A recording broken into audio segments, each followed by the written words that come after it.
Hai hai hai, welcome back my YouTube channel. Jangan lupa subscribe, like, comment, and share ya. Oke, next. Kita lanjutin ya ceritanya. Bab 5. Milikku. Sesampainya mereka di depan, Dinda segera mengajak Naya untuk turun dari mobil. Naya mengadahkan kepalanya melihat ke atas. Ia melihat bangunan hotel yang cukup tinggi di depannya. Din, kau bekerja di sini? Tanya Naya. Ia memalingkan wajahnya melihat ke arah Dinda. Iya, Din. Tempat kerjaku di lantai paling atas, balas Dinda ramah. Naya hanya menganggukkan kepalanya. Namun ia tidak mengetahui kalau di lantai atas adalah bar tempat Dinda bekerja. Ayo, ntar kita terlambat, ajak Dinda. Ia menggandeng pergelangan tangan Naya. Sementara anak buah Daniel yang melihat nona mudanya berada di bar, segera melapor kepada Abai terlebih dulu. Salah satu dari mereka menghubungi Abai, sedangkan yang lainnya memperhatikan Naya yang dibawa masuk oleh Dinda. Don, sepertinya nona muda diajak oleh wanita itu, ucap pria yang bernama Udin. Udin begitu curiga terhadap Dinda, karena sudah membawa nona mudanya ke tempat seperti itu. Kurasa begitu, apalagi saat nona muda menetap hotel itu lumayan lama, balasnya yang menyetujui perkataan dari Udin. Sedangkan pria yang tadi menelpon Abai, ia masih menatap layar ponselnya yang menunjukkan nomor telepon Abai. Kenapa masih belum ditelepon? Tanya Udin heran. Aku hanya tidak bisa membayangkan bagaimana tuan muda nanti marah saat melihat calon istrinya dibawa ke bar, sahutnya. Pria itu bergidik ngeri. Ia menatap keluar, melihat bangunan hotel itu. Kurasa hotel itu sebentar lagi akan roboh. Pria itu membayangkan yang tidak-tidak. Sudahlah, aku juga tidak bisa membayangkannya. Pria itu menekan nomor ponsel Abai, dan sambungan telepon begitu cepat tersambung. Ada apa? Tanya Abai dingin. Tuan, nona muda berada di bar, ucapnya. Apa yang kalian lakukan? Cepat masuk dan awasi nona muda. Bentak Abai tegas. Ia bahkan langsung mematikan sambungan teleponnya. Din, sepertinya kita akan mendapat masalah jika harus berada di dalam mobil, ujarnya. Baru saja ia selesai berbicara, ketiga orang itu langsung keluar, meninggalkan dirinya sendiri. Sementara di tempat Abai, ia langsung saja bersiap-siap untuk pergi ke rumah Daniel. Padahal, Abai baru saja selesai mandi. Ia bahkan belum sempat beristirahat.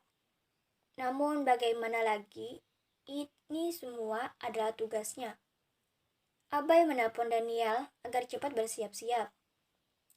Cepatlah bersiap-siap, calon istrimu dalam masalah, ujar Abai tanpa ada balasan dari Daniel.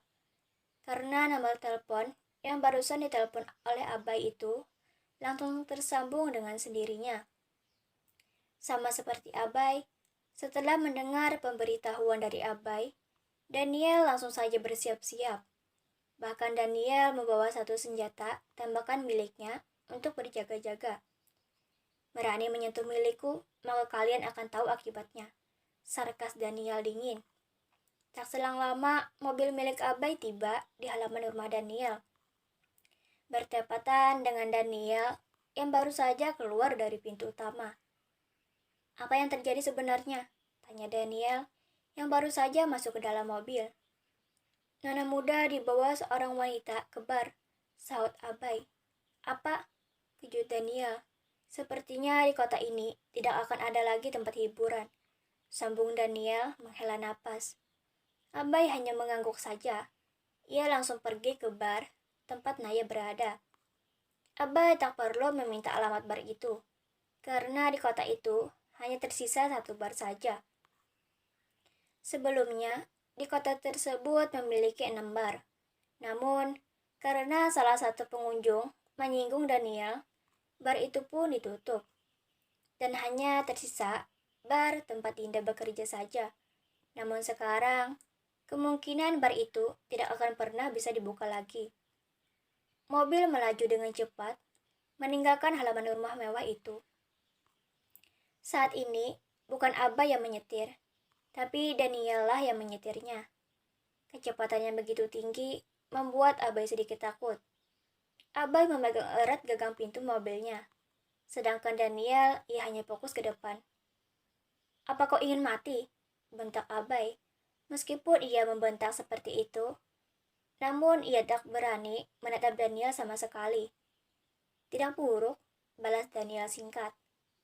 Bukannya memelankan kecepatannya, Daniel malah semakin menambah kecepatannya. Di tempat bar, atau lebih tepatnya di toilet wanita. Saat ini, Naya menatap dirinya yang tengah memakai kacamata.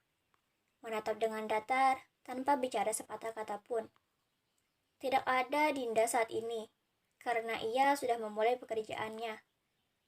Gadis yang bernama Naya itu sangat terkejut saat mengetahui pekerjaan temannya.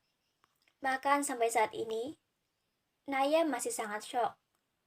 Pada akhirnya, Naya mengetahui kenapa temannya itu bersikeras untuk membelikannya kacamata. Penampilan Naya saat ini sangat culun. Ia mengepang rambutnya, ditambah ia saat ini menutupi kepalanya dengan topi hitam pemberian Dinda. "Sepertinya aku akan tetap menikah dengan pria bodoh itu," gerutu Naya kesal. "Sudahlah, meskipun aku menikah dengannya, aku akan tetap bekerja. Kakakku masih punya hutang di rentenir. Jadi uang gaji di sini akan kubayarkan kepada mereka," ucap Naya. Masalah pernikahan tidak buruk. Karena sudah memenangkan dirinya, Naya pun segera kembali ke dalam.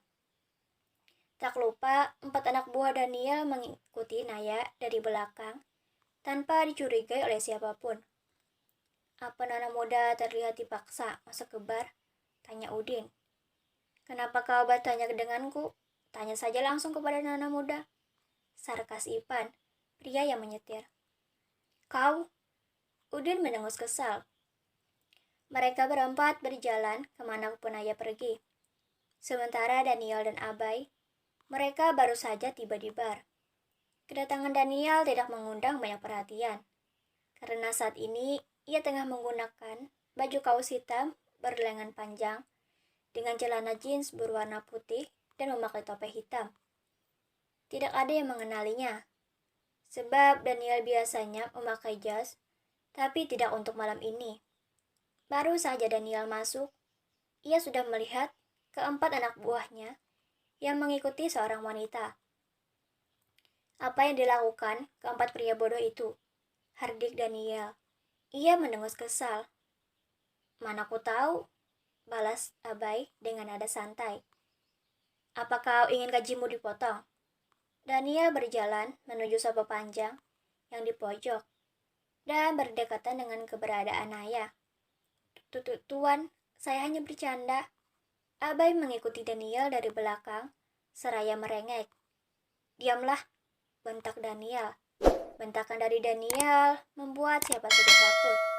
Bahkan mereka bisa saja terkena serangan jantung. Sedangkan Naya, ia saat ini tengah mengantarkan beberapa botol minuman kepada para pelanggan yang memesan. Tidak ada yang menyusahkan Naya. Bahkan mereka semua tidak memandang Naya ataupun berkata-kata. Tentu saja ini adalah kejadian yang sangat langka, karena biasanya para pelanggan bermulut besar dan sering menghina orang rendah.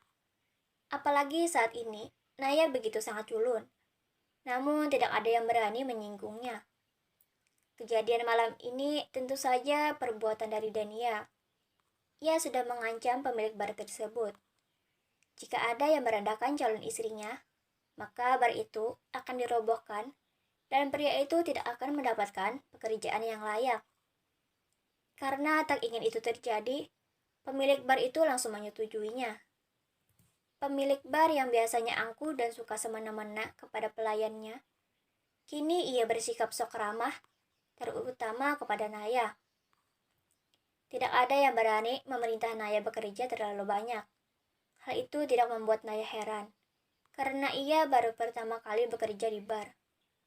Pesan minuman dingin dan suruh calon istriku mengantarnya. Perintah Daniel. Baik, Tuan. Setelah itu, Abai segera pergi dari hadapan Daniel. Terima kasih, jangan lupa subscribe, like, comment, and share ya. Dadah.